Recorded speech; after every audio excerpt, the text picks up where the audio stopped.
Hello, this is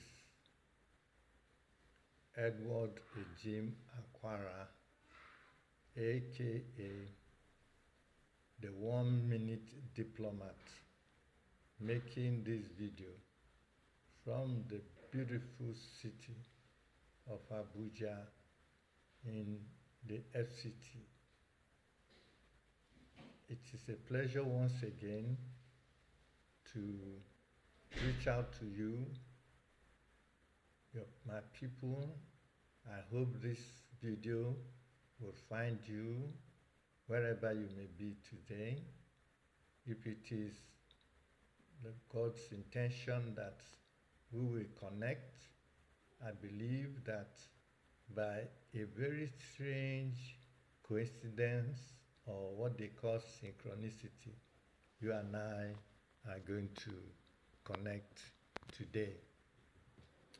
I am also known as the 1 Minute Diplomat with reference to my best-selling book, The 1 Minute Diplomat, which has just come into the reading space. I posted it on seller.co and it's now also available on Amazon.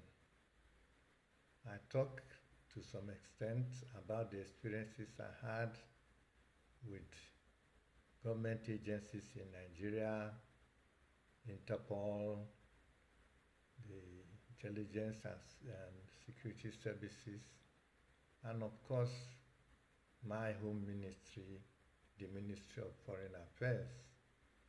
I served there for some time, and I had what I would call a misunderstanding with them, which I detailed to some extent in my book, The 1 Minute Diplomat.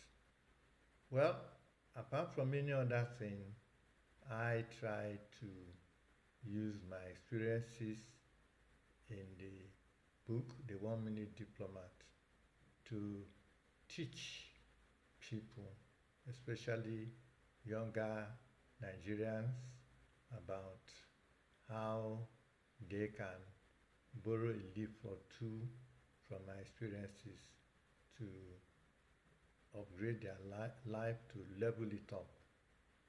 As I stated earlier, I had a divine visitation in a dream one night when I was living in the Twin Cities. For those who don't know, that's really Minneapolis, St. Paul in Minnesota. So I had this dream. I was by then in St. Paul. I lived with my family across the ridge, as I call it, in Minneapolis, but I moved subsequently to St. Paul. My intention was to open a new chapter in my life by studying law at the University of Nebraska in Lincoln. They had given me admission, and I was trying to pursue that opportunity when I had this divine revelation, a dream one night in my apartment, St. Anthony Avenue, in the 9th floor, where this angelic visitor, which I believe it is, came to me and said that I was going to be more useful both to myself and society at large if I went back to Nigeria and instead of staying in the United States. That personally I might have some fun and all that, but really my contribution would be much more meaningful if I went back to Nigeria, because as it were, all my life and education and training has been for service to Nigeria. So that dream was so lucid and so convincing that I decided to go back to Nigeria by what I call that divine prompting. And I came back to Nigeria. I thank God that in spite of some of the experiences I had with the powers that be, I was able to reintegrate myself into the Nigerian society, and I have lived in Jos, Kano, Tukpo, Asaba, Lagos, and so on. But finally, I'm right now living in the beautiful scenic city of Abuja. So like I said in my earlier videos, I investigated, I tried to find out, research and find out how can I be very useful to my country. And one of my discoveries was that poverty was a major problem in Nigeria. We have humongous resources in Nigeria, but we don't know how to make use of these resources, how to maximize these resources. That's why till today we are more a resource nation than a finished product nation. We are still more of a consumer country where goods are dumped on us from all over the world. Our own is just to consume. And then again, because of our internal squabbles and mismanagement and many other agendas, we have not been lucky in Nigeria to have the kind of leadership I believe we deserve. The kind of leadership that will integrate and push for national cohesion and cooperation. For instance, we are witness to the almost fanatical jingoism of a person like Donald Trump, as he keeps on shouting ad nauseam, making America great again. We can make Nigeria great, but you need a great man to think great thoughts. So some of the people that have been leading, I'm sorry to say, they are pygmies in mentality. They are mainly ethnic chauvinists who are interested in promoting parochial, sectional, and ethnocentric agendas. And because Nigeria is so big and vast, this effort has not really succeeded. It has only fostered confusion and antagonism and almost what I would call chaos. So God laid it in my heart and I can try, because of some of the things I learned, my experiences traveling the world and being in some interesting places. Like I said, I was a Consul of Nigeria in New York City. I learned a lot of things. I met people like Kissinger and so on in the course of my duty. And when I was working with ECOWAS, I was privileged to be a foundation member of ECOWAS.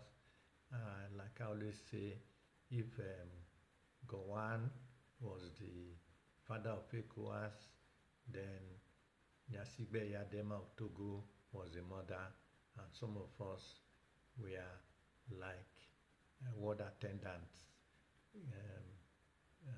Adeba Adedeji maybe was the main midwife, and some of us were ward attendants.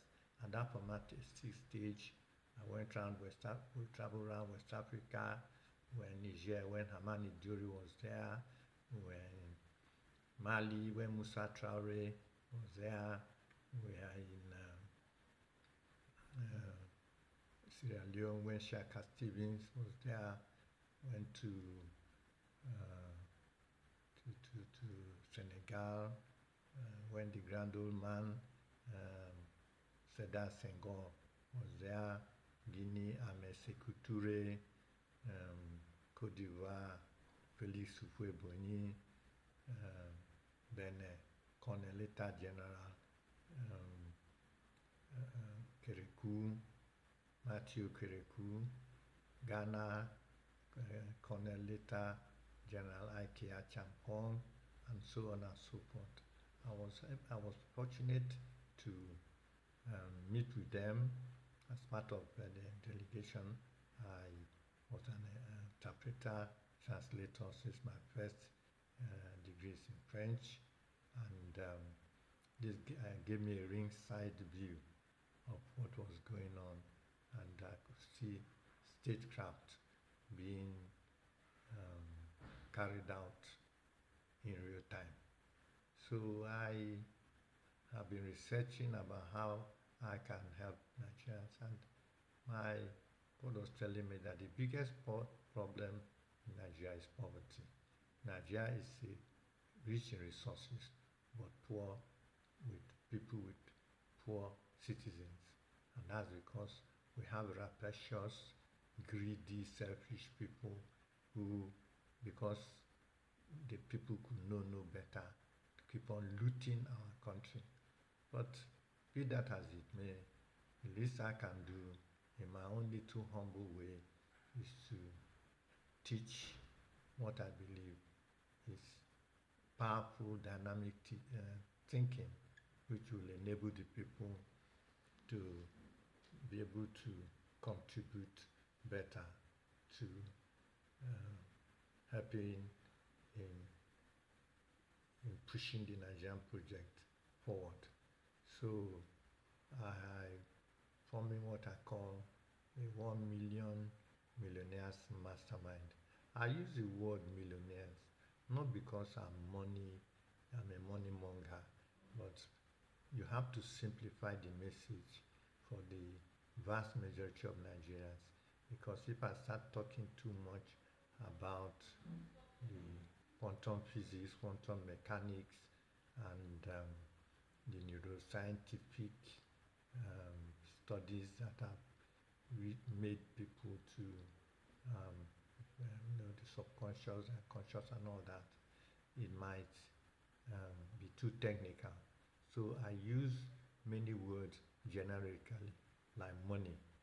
And when I say money, I actually mean success, because in the third world, people will normally think about money being the beat of life.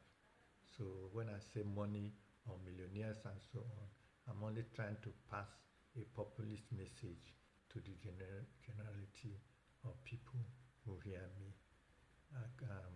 because I don't want anything complicated. Like wise man said, simplicity